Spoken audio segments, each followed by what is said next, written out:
तो हम लोग कल्चरल कॉन्सिक्वेंसेस पढ़ रहे थे ग्लोबलाइजेशन के, और हम लोग ये बात कर रहे थे कि कल्चरल कॉन्सिक्वेंसेस पॉजिटिव होते हैं या नेगेटिव होते हैं, या पॉजिटिव और नेगेटिव दोनों होते हैं। तो हम लोग बात कर रहे थे कि कल्चरल कॉन्सिक्वेंसेस जो है वो दोनों ही होते हैं, पॉजिटिव भी होते हैं और नेगेटिव भी होते हैं। दोनों तरीके के कॉन्सिक्वेंसेस हैं कल्चरल कॉन्सिक्वेंसेस की अगर बात करें तो, पॉजिटिव भी हैं और नेगेटिव भी हैं।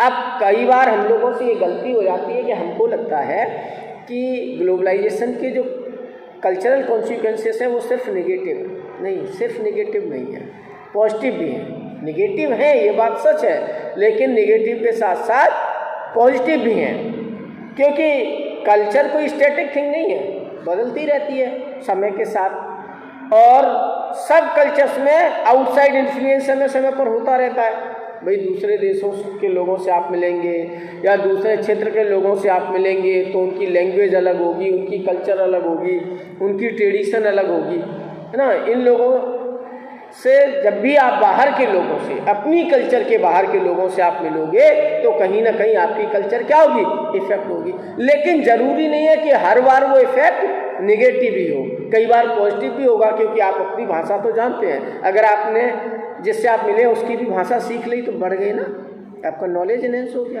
एक की जगह आप और भाषाएं जानने लग गए। आपने कुछ नया खाना बनाना और खाना सीख लिया उससे, तो आपकी फूड वैरायटी बढ़ गई।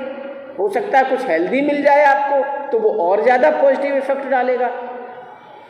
तो हमेशा निगेटिव नहीं होता, पॉजिटिव भी होता है।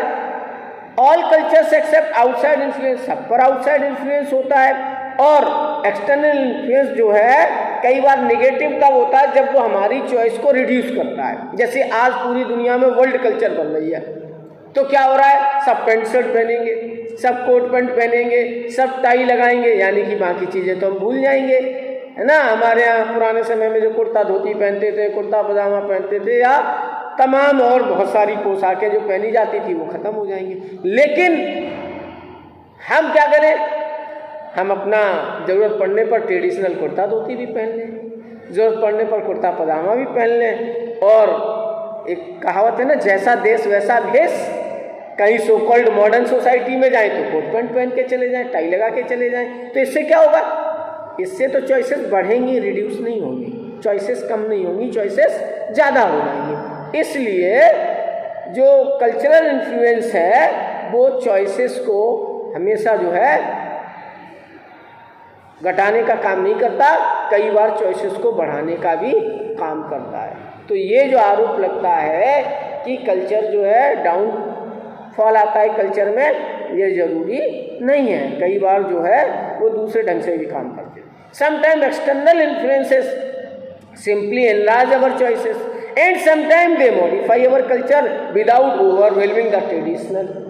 हमारी ट्रेडिशन को एनक्रोच किए बिना, ओवरवेल किए बिना भी कई बार वो हमारी मदद करता है। बहुत सारी लैंग्वेज हम सीख लेते हैं, आइडियाज़ सीख लेते हैं, फूड हैबिट सीख लेते हैं, क्लॉथिंग सीख लेते हैं, तो वो हमेशा निगेटिव नहीं होती, कई बार वो पॉजिटिव भी होती है। आप बर्गर खाने लगे, बर्गर हमारी फूड हैबिट नहीं है, लेकिन बर्गर ये तो नहीं कह रहा कि डोसा नहीं खाओ, बर्गर डोसा का स्थान नहीं ले रहा, लोग डोसा भी खाते हैं, डोसा इंडियन डिश है और बर्गर बाहरी डिश है। तो बर्गर भी खाएं और डोसा भी खाएं तो एक चीज़ ऐड ऑन हो गई ना, कम कहाँ हुई। आप देखते हो बहुत सारे लोग जीन्स का पैंट पहन लेते हैं और ऊपर से कुर्ता, नए लड़के जो नेतागिरी में आते हैं वो कुर्ता पजामा नहीं पहनते, वो क्या पहनते हैं, पैंट के साथ कुर्ता पहन लेते हैं, ब्लू जीन्स के साथ कुर्ता पहन लेते हैं। तो इससे क्या हो गया, एक नया फैशन ट्रेंड आ गया, है ना। हम उनकी जीन्स पहन रहे हैं, वो हमारा कुर्ता पहन रहे हैं जीन्स के साथ, तो उनको भी कुछ, वेस्टर्न कल्चर वालों को भी कुछ फ़ायदा हुआ और हमें भी फ़ायदा हुआ, एक नया ट्रेंड आ गया, एक नई चीज़ आ गई हमारे पास। तो हर बार ऐसा नहीं होता कि चॉइस घटती है, कई बार चॉइस बढ़ती भी है, फूड्स की, क्लॉथिंग्स की, सब में ऐसा होता है। इसका मतलब ये है कि आउटसाइड इन्फ्लुएंस हमेशा नेगेटिव नहीं होता, कई बार वो पॉजिटिव होता है, वो एक नया कॉम्बिनेशन बना देता है। जैसे ब्लू जीन्स और खादी कुर्ता का कॉम्बिनेशन हो गया। खादी कुर्ता जो है आज अमेरिका में भी लोग पहन रहे हैं, ब्लू जीन्स के साथ यंग अमेरिकन्स को पहने हुए देखा जा सकता है। अरे कोई कोई चीज़ तो बड़ी ट्रेंड करती है। मैं एक बार मोदी जी का भाषण सुन रहा था, तो बोले एक जो है व्यक्ति अमेरिका से आए मुझे मिलने, और उन्होंने मुझे हाफ कुर्ता दिया। क्या दिया? हाफ कुर्ता दिया। हमारे यहाँ लोग फुल कुर्ता पहनते हैं, मोदी जी को कभी कभी तुमने हाफ कुर्ता पहने देखा होगा।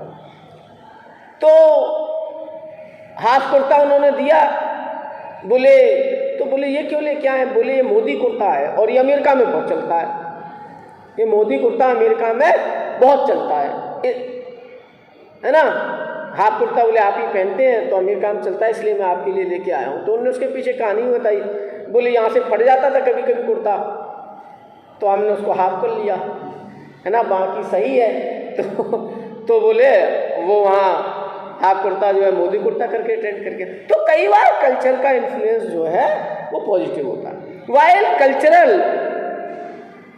Homogenization is an aspect of globalization, यानी कि कल्चर का जो होमोजेनाइजेशन है वो कई बार ग्लोबलाइजेशन का भी इफेक्ट है। यानी कि कल्चर्स एक दूसरे से जो इंटरमिंगल हो रही हैं, इंटरकनेक्ट हो रही हैं, तो ये इफेक्ट किसका है? ग्लोबलाइजेशन का। कई बार वो पॉजिटिव भी है और कई बार वो नेगेटिव भी है। अब लेकिन अच्छा, इसमें तो हमने देख लिया कि जीन्स, हमने कुर्ते वाले ने जीन्स पहन ली, जीन्स वाले ने कुर्ता पहन लिया, तो दोनों तरफ कल्चर आई गई तो कोई दिक्कत नहीं है। लेकिन ज़्यादातर मामलों में ये वन वे है। वन वे का मतलब हम तो उनकी चीज़ें यूज कर रहे हैं, कोट पैंट टाई और दुनिया भर की चीज़ें, लेकिन वो हमारी कोई एक आध चीज़ यूज कर रहे हैं, तो हमारी बहुत सारी चीज़ें उनकी वजह से क्या हो रही हैं? ख़त्म हो रही हैं। तो ये जो कल्चरल इन्फ्लुएंस है ये वन वे ज़्यादा है, यानी कि वेस्टर्न चीज़ों का इफेक्ट ज़्यादा पड़ रहा है और हमारी चीज़ों का इफेक्ट जो है वो कम हो रहा है। वन वे होने की वजह से ये कहीं ना कहीं कल्चर को लॉस कर रहा है, ये इसका नेगेटिव इफेक्ट भी है। अब अगला टॉपिक है इंडिया एंड ग्लोबलाइजेशन। तो अगर इंडिया की ग्लोबलाइजेशन की अगर आप बात कर रहे हैं तो ये तो हजारों वर्ष पुरानी परंपरा है, आज कोई नया थोड़ी हो रहा ग्लोबलाइजेशन। ग्लोबलाइजेशन का इफेक्ट है कि मुस्लिम यहाँ आए, ग्लोबलाइजेशन का इफेक्ट है कि ब्रिटिश यहाँ आए, डच यहाँ आए, पुर्तगीज यहाँ आए, फ्रेंच यहाँ आए, कितने लोग आए, हमसे ट्रेड करते थे। कोई हमसे टेक्सटाइल लेकर के जाता था, कॉटन टेक्सटाइल, कोई हमसे स्पाइसेस लेकर के जाता था, कोई कुछ हिस्ट्री में हम लोगों ने पढ़ा है कि दुनिया भर का सोना चांदी घूम फिर के कहाँ आता था? भारत आता था एंशिएंट टाइम में। क्यों आता था? क्योंकि हम दुनिया के साथ ट्रेड करते थे ना, हम दुनिया को चीज़ें बेचते थे। तो ग्लोबलाइजेशन कोई नई फिनोमेना नहीं है। अगर इंडिया की बात की जाए तो इंडिया के लिए ये बहुत पुरानी फिनोमेना है।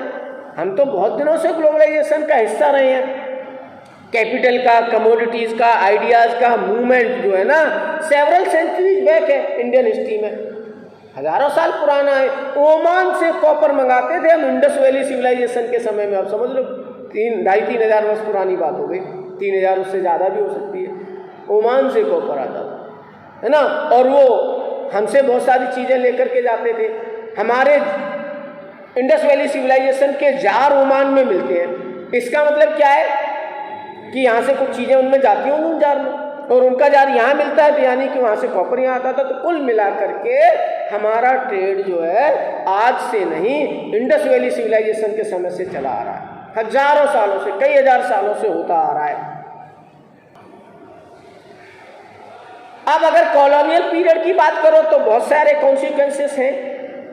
क्यों?